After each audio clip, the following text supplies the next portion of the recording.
വാർത്തകൾ വിശദമായി.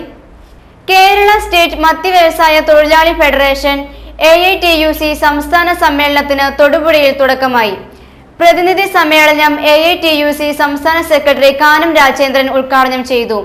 ഈ കള്ളുചെത്ത് വ്യവസായം പരമ്പരാഗതമായി ഒരു തൊഴിൽ എന്നുള്ള നിലയിൽ സ്വീകരിച്ച് ആ പണിയിൽ ഏർപ്പെട്ടിരിക്കുന്ന അനേകായിരം തൊഴിലാളികളുണ്ട്. നമുക്ക് മറ്റു പല ജോലികളും ചെയ്യാം എന്ന ഒരു തെങ്ങേ കയറി ചെത്തി കടന്നു കൊണ്ടുവരാൻ പറഞ്ഞാൽ ഏത് പരീക്ഷ പാസ്സാകുന്ന പോലെയല്ല അവിടെ ആർക്കും സാധിക്കില്ല. ആ തൊഴിൽ പരിശീലനത്തിൽ കൂടി ഉണ്ടാകുന്ന തൊഴിലാണ്. പാരമ്പര്യമായി തലമുറകളായി അതിന് മുൻപെല്ലാം നടത്തിക്കൊണ്ടിരിക്കുന്നതിന്റെ തുടർച്ചയുള്ള ഒരു വ്യവസായമാണ്. അതുകൊണ്ട് തന്നെ കേരളത്തിന്റെ തനത് പാരമ്പര്യങ്ങൾ സംരക്ഷിക്കാൻ ഈ കള്ളുചെത്ത് വ്യവസായത്തെ ഒരു സംരക്ഷിത വ്യവസായമായി പ്രഖ്യാപിക്കാൻ നമ്മുടെ സംസ്ഥാനത്ത് അധികാരത്തിലിരിക്കുന്ന ഗവൺമെന്റ് തയ്യാറാകണം. ഈ വ്യവസായത്തെ സംരക്ഷിക്കണം എന്ന ആവശ്യം മുൻപും നമ്മൾ ഉന്നയിച്ചിട്ടുണ്ട്. എന്നാൽ അതിന് ഫലപ്രദമായ നടപടികൾ ഉണ്ടായിട്ടില്ല എന്നുള്ള അധ്യക്ഷൻ തന്നെ സൂചിപ്പിക്കുകയുണ്ടായി. അതുകൊണ്ട് നമുക്ക് ആവശ്യങ്ങൾ ഉന്നയിക്കുന്നതും അതിനുവേണ്ടിയുള്ള പോരാട്ടങ്ങളും അവസാനിപ്പിക്കേണ്ട കാര്യമില്ല. സംരക്ഷിത വ്യവസായമായി കള്ളുചെത്ത് വ്യവസായത്തെ പ്രഖ്യാപിക്കണം എന്നാവശ്യപ്പെട്ടുകൊണ്ട് ഈ മേഖലയിലെ തൊഴിലാളികളുടെ ഒരു കൂട്ടായ പ്രക്ഷോഭം നമുക്ക് നടത്തിക്കൊണ്ടുവരണം. ആ വ്യവസായത്തിലെ മദ്യം വിറ്റഴിക്കുന്ന ആളുകൾ, തൊഴിലാളികൾ, സഖാക്കൾ, അവരും അവരുടെ തൊഴിലും വളരെ ക്ലേശകരമായി മാറുകയാണ്. അവരുടെ മേഖലയിലും പ്രശ്നങ്ങളുണ്ട്. 19ാം നൂറ്റാണ്ടിലും 20ാം നൂറ്റാണ്ടിലും ഉണ്ടായിരുന്ന സാഹചര്യമല്ല.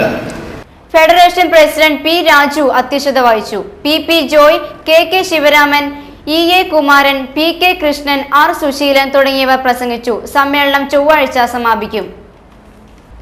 ഉടുമ്പന്നൂർ ഗ്രാമപഞ്ചായത്തിലെ തൊഴിലുറപ്പ് പദ്ധതി അട്ടിമറിക്കുന്നതിനെതിരായും പഞ്ചായത്ത് ഭരണസമിതിയുടെ ജനദ്രോഹ നടപടികൾക്കെതിരെയും ഓഗസ്റ്റ് 3-ന് LDF നേതൃത്വത്തിൽ പഞ്ചായത്ത് ഓഫീസിലേക്ക് മാർച്ച് നടത്തും. രാവിലെ 10-ന് ഉടുമ്പന്നൂർ EMS സ്മാരക മന്ദിരത്തിൽ നിന്നും മാർച്ച് ആരംഭിക്കുമെന്ന് LDF നേതാക്കളായ advocate Aby D Kolath, VV Philip എന്നിവർ അറിയിച്ചു. വെയിറ്റിംഗ് ഷെഡിൽ ഭിക്ഷക്കാരനും രക്ഷയില്ല. കഴിഞ്ഞ ദിവസം മുതലക്കോട് പള്ളിക്ക് സമീപമുള്ള വെയിറ്റിംഗ് ഷെഡിൽ ഉറങ്ങിയിരുന്ന ഭിക്ഷക്കാരനെ അതുവഴിയെത്തിയ ബൈക്ക് യാത്രക്കാരനാണ് മർദ്ദിച്ച് അവശനാക്കിയത്. വെയിറ്റിംഗ് ഷെഡിൽ ഉറങ്ങിക്കിടന്ന വികലാംഗനായ ഭിക്ഷക്കാരന് ക്രൂരമർദ്ദനമേറ്റു. മുതലക്കോടം പള്ളിക്ക് സമീപമുള്ള വെയിറ്റിംഗ് ഷെഡിൽ ഞായറാഴ്ച രാത്രിയാണ് സംഭവം നടന്നത്. ഇരുകാലുകളും നഷ്ടപ്പെട്ട തമിഴ്നാട് സ്വദേശി സുബയ്യയ്ക്കാണ് ബൈക്ക് യാത്രികനായ യുവാവിന്റെ മർദ്ദനമേറ്റത്. മുത്തപ്പനോட വാക്ക് കല്യാണത്തിൽ നല്ല സാപ്പാട് സിസ്റ്റിയാണ് പുതുസാണ് സട്ടും വാങ്ങിച്ചു എടുത്ത് കൊടുത്ത പുണ്യവാദി നല്ല ദൈവം ഇത് വാക്ക് പറഞ്ഞിട്ടുണ്ട്. അത് അവിടെ കുത്തിയിരുന്നാലും ஒன்றும் முண்டாதரான்னு நான் உன்னோட முடியலன்னு இந்த வாக்கு தான் இறங்கி வந்து பின்ன சம்பவம் தள்ளி அடி இல்லை ഇവിടെ இருந்து ഇവിടെ இழுத்து போட்டு மழை வேறு 9 மணிக்கு ஆளுகள் நான் ஒரு ஆள் நான் என்ன செய்யணும். ഭിക്ഷക്കാരനെ ആക്രമിക്കുന്ന വിവരം പോലീസിൽ അറിയിച്ചെങ്കിലും അക്രമി സ്ഥലം വിട്ട ശേഷമാണ് പോലീസ് എത്തിയതെന്ന് നാട്ടുകാർ പറഞ്ഞു. ശരീരത്തിനും മുഖത്തും പരിക്കേറ്റ നിലയിലാണ് സുബയ്യ. കഴിഞ്ഞ 10-20 വർഷക്കാലമായി ഒരു പാവം കാലില്ലാത്ത ഒരു വൃദ്ധനായ മനുഷ്യൻ ഇവിടെ ഇരുന്ന് ജനങ്ങൾ കൊടുക്കുന്ന തുച്ഛമായ പൈസയും നേടിക്കൊണ്ട് വൈകിട്ട് ഈ കടത്തണ്ണയിൽ അന്തിയുറങ്ങലായിരുന്നു ഇദ്ദേഹത്തിൻ്റെ പതിവ്. ഒരു സാമൂഹ്യദ്രോഹി ഇന്നലെ രാത്രിയിൽ അതിക്രൂരമായി മർദ്ദിച്ച് നാവിന് മുറിവേൽക്കുകയും തലയ്ക്ക് പരിക്കേൽക്കുകയും ചെയ്തു. ഈ സംഭവം തൊടുപുഴ പോലീസ് സ്റ്റേഷനിൽ അറിയിക്കുകയും എന്നാൽ പോലീസിൻ്റെ ഭാഗത്തുനിന്ന് യാതൊരുവിധ നടപടിയും ഉണ്ടായിട്ടില്ല. അദ്ദേഹത്തെ ആശുപത്രിയിൽ കൊണ്ടുപോയാക്കുവാനാണ് പറഞ്ഞിട്ടുള്ളത്. ഇവിടുത്തെ ജനങ്ങളോട് പോലീസ് അധികാരികൾ പറഞ്ഞതെന്ന് അറിയാൻ കഴിഞ്ഞു. ഇത്തരം സാമൂഹ്യ പ്രവർത്തനങ്ങൾ പല ഭാഗത്തും നടക്കുന്നുണ്ട്. പിച്ചക്കാരെ സ്റ്റാൻഡിൽ തലക്കടിച്ച് കല്ല് കൊണ്ട് തലക്കടിച്ച് കൊലപ്പെടുത്തിയ സംഭവം ഈ ഒരു വിഷയം ചെറുതായി കാണുവാൻ കഴിയില്ല. കാരണം ഇദ്ദേഹത്തിനെ നാളെ ഈ ആക്രമിച്ച സംഘം തന്നെ കൊലപ്പെടുത്തുവാൻ സാഹചര്യമൊരുക്കും. അതുകൊണ്ട് കുറ്റവാളികളെ കണ്ടെത്തി അടിയന്തരമായി ശിക്ഷാ നടപടികൾ സ്വീകരിക്കണമെന്നാണ്. സ്കൂളുകൾ കേന്ദ്രീകരിച്ച് സാമൂഹ്യ വിരുദ്ധരുടെ ശല്യം വർദ്ധിച്ചു വരുന്ന സാഹചര്യത്തിൽ കർശന നടപടികളുമായി വിദ്യാഭ്യാസ വകുപ്പ് രംഗത്ത്. സ്കൂൾ തല സമിതികൾ ഉൾപ്പെടെയുള്ള സംവിധാനങ്ങൾ കാര്യക്ഷമമാക്കുന്നതിനുള്ള പ്രവർത്തനങ്ങൾക്ക് തുടക്കമായി. കുട്ടികൾക്കെതിരായ അതിക്രമങ്ങൾ, ബാലവേല, ബാലഭിക്ഷാടനം, സ്കൂളുകൾക്ക് സമീപമുള്ള പുകയില ഉൽപ്പന്നങ്ങളുടെയും സിഗരറ്റുകളുടെയും നിയമവിരുദ്ധ വിൽപ്പന, വിദ്യാഭ്യാസ സ്ഥാപനങ്ങളിലെ മൊബൈൽ ഫോണിന്റെ ഉപയോഗം എന്നിവ തടയുന്നതിനുള്ള നടപടികൾ വിദ്യാഭ്യാസ വകുപ്പ് തലത്തിൽ നടന്നുവരികയാണ്. പോലീസ് വകുപ്പിന്റെയും ആരോഗ്യ വകുപ്പിന്റെയും കൂടി സഹകരണത്തോടു കൂടിയാണ് ഈ പ്രവർത്തനങ്ങൾ നടന്നുവരുന്നത്. പ്രവർത്തനങ്ങൾ കൂടുതൽ കാര്യക്ഷമമാക്കുന്നതിന്റെ ഭാഗമായി താഴെ പറയുന്ന നിർദ്ദേശങ്ങൾ എല്ലാ സ്കൂളുകളിലും നടപ്പിലാക്കുവാൻ പ്രധാന അധ്യാപകർ പ്രത്യേകം ശ്രദ്ധിക്കേണ്ടതാണെന്ന് വിദ്യാഭ്യാസ ഉപകാര്യാലയത്തിലെ അഡ്മിനിസ്ട്രേറ്റീവ് അസിസ്റ്റന്റ് PS ഇസ്മയിൽ പറഞ്ഞു.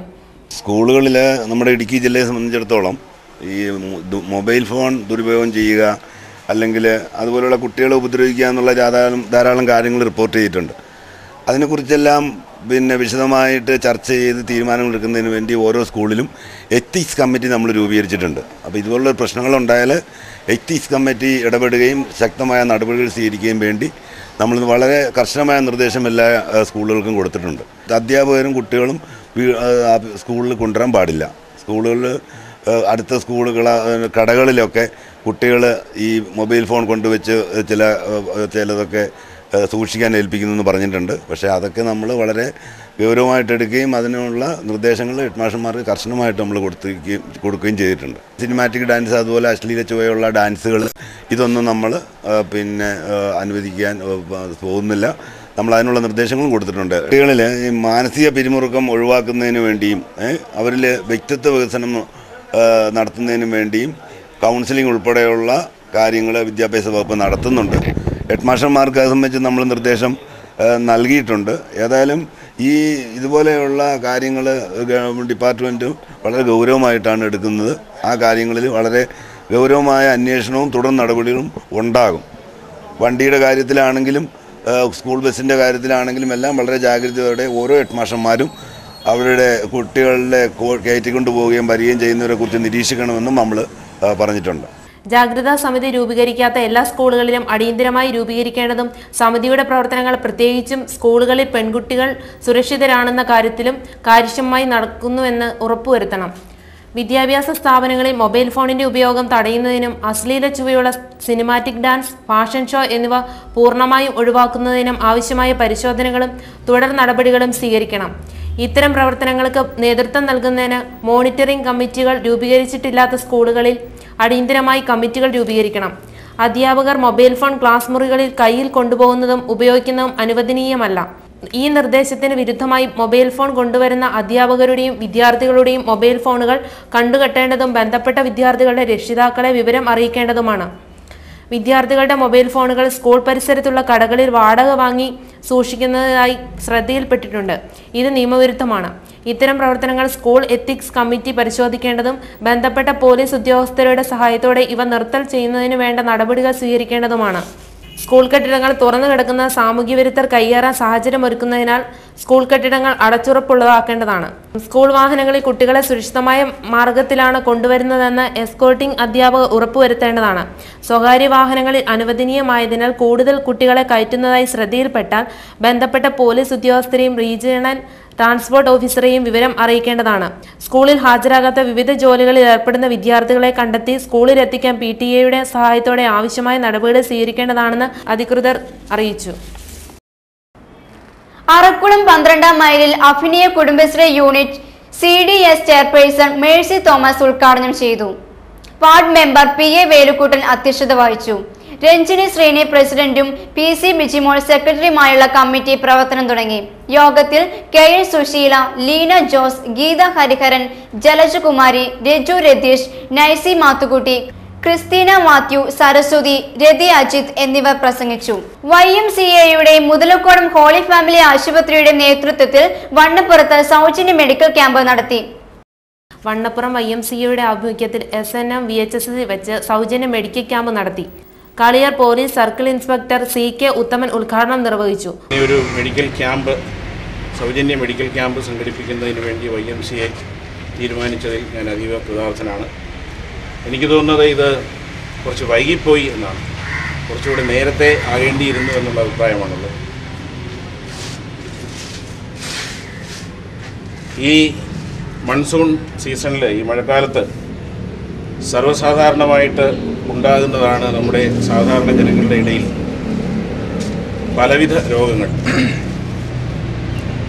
നമ്മുടെ ഈ പ്രദേശത്ത് ആതുര സേവന രംഗത്ത് പ്രവർത്തിക്കുന്ന സ്ഥാപനങ്ങൾ ഉണ്ട് എങ്കിൽ പോലും എല്ലാ ആൾക്കാർക്കും ഒരുപോലെ ഈ സേവനം ലഭിക്കാത്ത പല മേഖലകളുമുണ്ട്. ഇതുപോലെയുള്ള സൗജന്യ മെഡിക്കൽ ക്യാമ്പുകളിൽ ആ പ്രദേശത്ത് നിർത്തുന്ന ആൾക്കാർക്ക് ആവശ്യമായ എല്ലാവിധ വൈദ്യസഹായവും നൽകും എന്ന് ഞാൻ പ്രത്യാശിക്കുകയാണ്.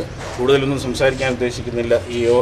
ഈ മെഡിക്കൽ ക്യാമ്പിൽ സംഘടിപ്പിച്ച ഇവിടുത്തെ YMCAയ്ക്കും മുതലക്കോടം ഹോളി ഫാമിലി ആശുപത്രിയിലെ ഡോക്ടർമാരായ Mayur V. Patil, S. Shanavas Khan, B. Girish Kumar, Jolly George തുടങ്ങിയവർ രോഗികളെ പരിശോധിച്ചു. YMCA president Dominic Muringamattam, secretary Aisen George Peppathi, Sunny Kolenchery, Thomas Thengumthottam, sister Mercy Kurian, Biju Manakkunnan, Bijoy Kuttiyara തുടങ്ങിയവർ പ്രസംഗിച്ചു. Harrison Malayalam plantation limited Kaliyar division മാനേജറുടെ നേതൃത്വത്തിൽ നടക്കുന്ന ഭൂമി കയ്യേറ്റത്തിനെതിരെ നടപടി സ്വീകരിക്കണമെന്ന് CPI-ML റെഡ് ഫ്ലാഗ് ജില്ലാ കമ്മിറ്റി സർക്കാരിനോട് ആവശ്യപ്പെട്ടു. തോടും പുഴയും അടക്കം 15 ഏക്കറോളം വരുന്ന പുറമ്പോക്ക് ഭൂമി കഴിഞ്ഞ ദിവസങ്ങളായി കയ്യേറി മതിൽ കെട്ടി തിരിച്ചിരിക്കുകയാണ്. ഇങ്ങനെ കയ്യേറിയ ഭൂമിക്ക് സംരക്ഷണം കാളിയാർ പോലീസിൽ ആവശ്യപ്പെടുകയും ചെയ്തിരിക്കുകയാണ് മാനേജ്മെന്റ്. പാട്ടഭൂമിക്ക് പുറമെ ഏതാണ്ട് 150 ഏക്കറോളം മിച്ച ഭൂമിയും വർഷങ്ങൾ കൊണ്ട് കയ്യേറ്റം ചെയ്യപ്പെട്ടിട്ടുണ്ട്. കയ്യേറ്റം ചോദ്യം ചെയ്യുന്നവരെ മദ്യച്ചൊതുക്കുന്നതിന് അസിസ്റ്റന്റ് മാനേജറുടെ നേതൃത്വത്തിൽ ഒരു ഗുണ്ടാപ്പടയും പ്രവർത്തിക്കുന്നുണ്ട്. കഴിഞ്ഞ ദിവസത്തെ മാധ്യമ പ്രവർത്തകർക്കു നേരെയുണ്ടായ കയ്യേറ്റം ഇതാണ് സൂചിപ്പിക്കുന്നതെന്ന് CPI-ML റെഡ് ഫ്ലാഗ് ജില്ലാ സെക്രട്ടറി ബാബു മഞ്ഞള്ളൂർ പറഞ്ഞു. കാളിയാർ എസ്റ്റേറ്റ് അളന്ന് പാട്ടഭൂമിയും മിച്ചഭൂമിയും വേർതിരിക്കണമെന്നും പാട്ടക്കരാർ ലംഘനം നടത്തിയ ഹാരിസന്റെ കാളിയാർ എസ്റ്റേറ്റ് സർക്കാർ ഏറ്റെടുക്കണമെന്നും ആവശ്യപ്പെട്ടുകൊണ്ട് മുഖ്യമന്ത്രിക്കും റവന്യൂ മന്ത്രിക്കും പരാതി നൽകിയിട്ടുണ്ടെന്നും ബാബു മഞ്ഞള്ളൂർ അറിയിച്ചു. ഇടവിട്ടി ശ്രീകൃഷ്ണ ക്ഷേത്രത്തിൽ ഔഷധ സേവ നടന്നു. രാവിലെ 6 മണിക്ക് ആരംഭിച്ച ഔഷധ സേവയ്ക്ക് ഉച്ചവരെ വൻ തിരക്ക് അനുഭവപ്പെട്ടു. രോഗം വരാൻ ഏറ്റവും സാധ്യതയുള്ള കർക്കിടക മാസത്തിൽ ധന്വന്തരി സവിധത്തിലിരുന്ന പ്രാർത്ഥനയോടെ പ്രതിരോധ മരുന്ന് സേവിക്കുന്ന ചടങ്ങാണ് നടന്നത്. സർവ്വാമയ വിനാശായ ത്രൈലോക്യനാഥായ ഭഗവതീ നമഃ. നിത്യായ നിരവധ്യായ രോഗമുക്തി. ക്ഷേത്രത്തിലിരുന്ന്, ക്ഷേത്രമണ്ഡപത്തിലിരുന്ന് പ്രാർത്ഥനയോടുകൂടി ഒരു ഔഷധം സേവിക്കുന്ന ചടങ്ങുണ്ട്. ഇത് ഒരു നമ്മുടെ രോഗപ്രതിരോധ ശക്തിയെ വർദ്ധിപ്പിക്കുന്ന ഒരു ഔഷധമാണ്.